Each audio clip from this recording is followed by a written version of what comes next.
হচ্ছে পুরো জায়গাটা আছে 1251 স্কয়ার ফিট। 51 স্কয়ার ফিটের ভিতরে 3টা বেড, 3টা ওয়াশরুম, একটা ডাইনিং প্লাস ওপেন কিচেন, একটা ড্রয়িং রুম রয়েছে।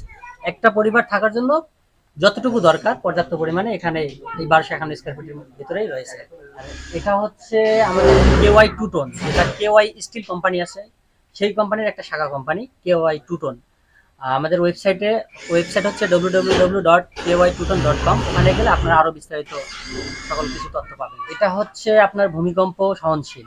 আপনাদের যদি ভূমিকম্প হয় এটা আমাদের কোনো সমস্যা হবে না। প্লাস দুর্যোগ প্রতিরোধে, যেমন ঘূর্ণিঝড় হচ্ছে, ঘূর্ণিঝড় সহনশীল এটা। প্লাস তাপ প্রতিরোধক, যেমন আপনার বিল্ডিং এ যতটা টেম্পারেচার ভিতরে থাকে তার থেকে এটাতে টেম্পারেচার আমাদের অবশ্যই কম হবে। প্লাস আপনি আউটলুকটা দেখেন, আউটলুকটা বিল্ডিং এর থেকে অনেক আপনার বেটার লুক, যে লুকটা আপনাদের বিল্ডিং এ আসবে না। কিন্তু ভিতরে যখন আপনারা শেপ যাবেন, যখন কমপ্লিট হবে, তখন ভিতরে গেলে আপনারা দেখবেন যে বিল্ডিং লুক হয়ে গেছে, মানে বাইরে এক শেপ পাচ্ছেন, ভিতরে গেলে আরেক শেপ আপনারা পেয়েছেন। এই স্টিলটা মূলত, এই স্টিলটা হচ্ছে নাম হচ্ছে লাইট গেজ স্টিল। এই লাইট গেজ স্টিল, আর বাইরে যে শীটটা ব্যবহার করা হয়েছে এটা হচ্ছে সাইডিং শীট। আর ইন্টেরিয়র বোর্ডে আপনারা যেটা দেখতেছেন, যে বোর্ডটা ইউজ করা হয়েছে এটা হচ্ছে ফাইবার সিমেন্ট বোর্ড। আমাদের টয়লেটে যে বোর্ডটা ইউজ করা হয়েছে, এই বোর্ডটা দেখছেন, এটা হচ্ছে ফাইবার সিমেন্ট বোর্ড। এই পুরো বাথরুমটা টাইলস করা হবে।